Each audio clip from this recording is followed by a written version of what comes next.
is Elle and welcome to another makeover.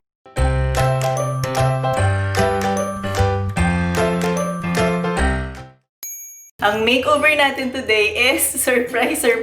Itong aming loft space ulit. Actually, nagamit talaga din namin yung space, na-enjoy naman namin siya. Ilang beses din namin siya tinatambayan pag may bisita. Pero ito na nga dito sa situation natin ngayon nung nag-quarantine na, iniisip ko, ano ba yung better use ng space na yon? And feeling ko dahil mas madalas na dito sa bahay, kailangan ko ng dedicated space to be parang an overall creative na loft space, office, and eventually sa future, pwede siyang maging guest bedroom pag pwede nang may bisita. Actually, itong loft na to, for the longest time, as in hindi ito masyadong inaabot ng wifi signal namin. Thankfully, Globe at Home partnered with me for this video. Ngayon, ito, i-share ko muna sa inyo yung details dito sa space natin. So, gusto ko lang siyang gawing mas very creative looking, mas fresh, colorful, maaliwalas. Kaya yung wall, i-paint natin ng white.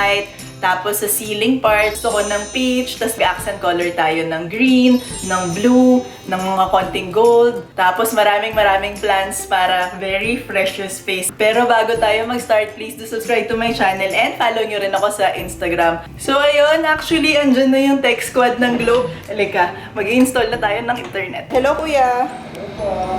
So, andito ngayon si Kuya Erwin. Hello!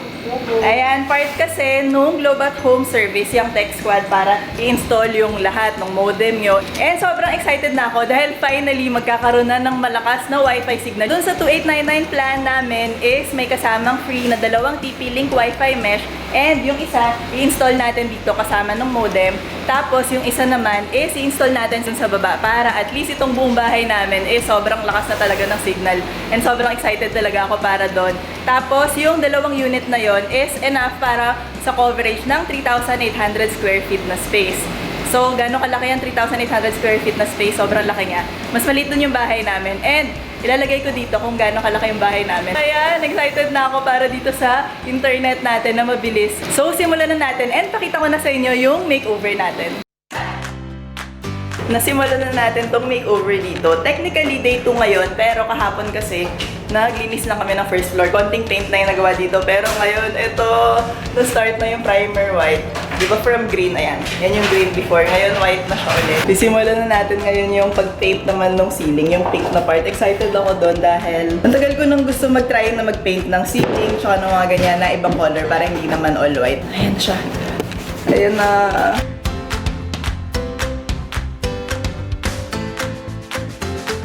Ayan na siya, yung ceiling natin. Peach na. Nagpe-paint na lang tayo. Ito yung frame natin. So, may second coat pa siya. Tapos, ayan yung wallpaper. Para ito yung medyo accent wall natin. Para maganda yung look nyo dyan. Ayan. Nag-i-install na tayo ng curtains ngayon. Ayan. Actually, yung tela na ginamit ko dyan is second hand yan. Luma na siya. Pero sobrang ganda niya. Tagal ko nang hinord yan. So, ayan. Finally, nagamit ko na siya. Finally, tapos na namin gawin itong creative loft space / lounge space / workspace / guest bedroom. So, alika, pakita ko na sa inyo yung result.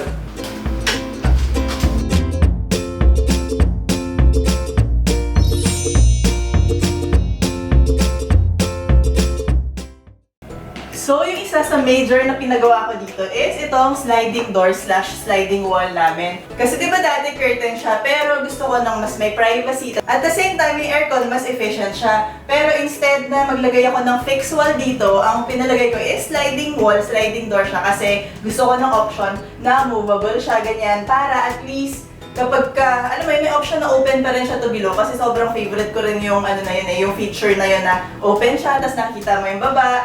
Tapos pagka mag-shoot dito, gusto ko ng maliwanag, maraming natural light, pwede namin buksan which way. Kaya yan yung feeling kong best option para dito sa side na to. And syempre, dahil ang laki nitong blank wall ko, di ba? Ano ba yung pwede natin gawin dito? So, ayan yung naisip ko. Gusto kong gawin siya talaga parang isang malaking inspiration board. Pwede ako magdikit ng mga kahit anong photo, magdikit ng calendar, magdikit lang ng kahit ano kasi kaya hindi pwedeng makapal dito sa side na to dahil kailangan magsasara siya. So, ito yung pinaka okay na option dito sa dalawang door na to. Pero dito sa kabilang side, pwedeng mas makapal ng konti. So, dito natin nilagay yung clock at saka itong artwork na to. And ang pinaka main workspace ko talaga is itong corner na to. So, Ang pinili kong chair, itong chair na to talaga actually is, second hand, pinili ko, dalawa sila, parang 1,000 each lang ata, tingnan nyo. Ang ganda niya. Tapos, pinare-upholster ko lang siya. And ngayon, ayan, mukha na siyang bago. So, kunwari meron kayong mga lumang gamit or ganyan, pare-upholster nyo para makamura kayo. And itong table na ginamit ko dito is our expandable table. So, alam nyo na to, nakita nyo na to sa dining. Nilipat ko siya dito dahil eventually papalitan na rin namin yon. So, parang feeling ko ang perfect niya dito kasi kapag hindi ako nag-work, hindi ko kailangan yung table, pwede ko lang iset to ng naka-corner chair tapos nakababa lang siya. So, very maluwag tong space na to. Tapos, at the same time, pag kailangan ko naman magtrabaho, ang laki ng space kung saan ako pwede mag-spread out talaga. Kaya, wala, ayun. Nakapag-work na ako dito tapos wala, masaya lang. And sabi ko nga kanina, di ba, itong loft space namin dito sa 4th floor, medyo hindi talaga siya naaabot ng wifi signal kasi yung bahay namin, first, second, third, basta mataas. So, kapag gusto namin na may internet sa baba, doon namin pinalagay yung modem, hindi abot dito, pero alam mo yun?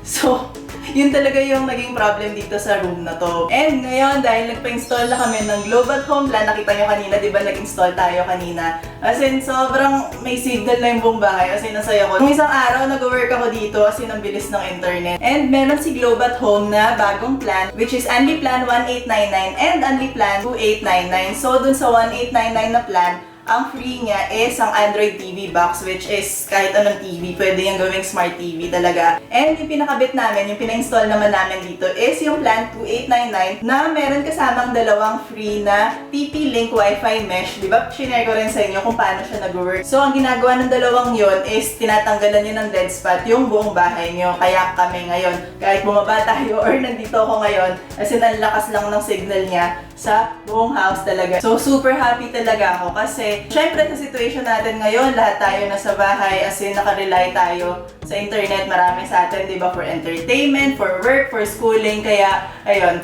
masaya ako. So, ang next naman natin is itong aming lounge space. Ayan, sobrang favorite ko lang tong corner na to, ang cute niya. Very simple lang yung bed, walang headboard, walang ganyan, pero na-highlight siya dahil naglagay tayo nitong tapestry. Tutuwa lang talaga ako sa kanya, ganda ng color, bumagay siya sa lahat. And yung coloring ko pala dito sa space is, kung mapapansin nyo, may white, may peach, may blue, pati kanina yung side nung sa sliding door, may blue tayo, tapos may maroon yung curtain, tapos may green, madaming plants. So, di ba parang ang dami-dami niyang kulay, pero di ko alam, nag-work siya together, di ba? Di ba? Oo nga. And, syempre, meron din tayong accent light.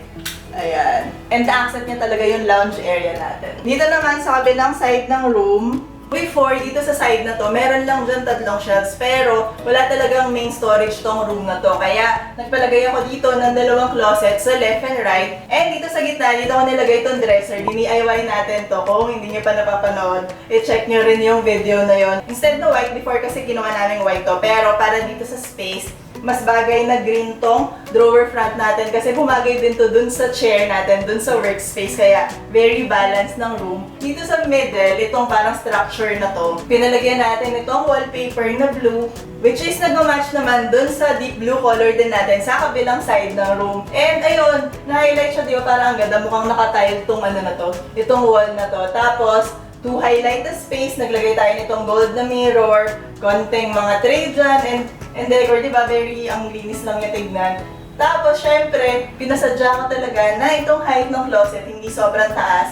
Dahil, nilagyan natin siya ng mga plants kasi naabot siya ng light, maliwanag, nakaka-fresh kasi very blank ng space, di ba, white lang. Dahil gusto ko talaga na-highlight yung plant. And, ayun, steps 2 lang, madidiligan mo na yan. So, wala, ang ganda. Ang laki talaga nung dinadagdag niya para dito sa space. So, dito naman sa kabilang wall is yung TV area namin. So, syempre, para kumpleto yung lounge space natin, kailangan natin ng TV para sa mga movie nights, gusto nyo tumambay, di ba? Very cozy lang nito space na to talaga. And kaya ako dito pinesto to kasi perfect yung view niya kapag ka nandito ka sa bed space. And importante, nakita ko rin siya from my workspace dahil minsan kapag ka nag-laptop ako, wala, gusto ko lang ng background noise, gusto ko ng nanonood.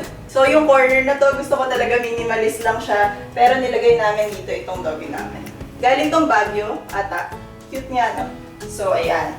Diyan siya. And, ayun, sobrang simple lang. Wala na ako nilagay dyan na decor. Kasi, ito, pag sinara mo rin siya, ganito yung look niya. Para, di ba, ang linis lang yan tignan. So, dito sa kabilang side naman ng TV, ang nilagay ko is itong plant para, di ba, may height siya, maganda and fresh. Tapos, nilagay ko dito yung letterboard. And, ayan, recreate the world right at home.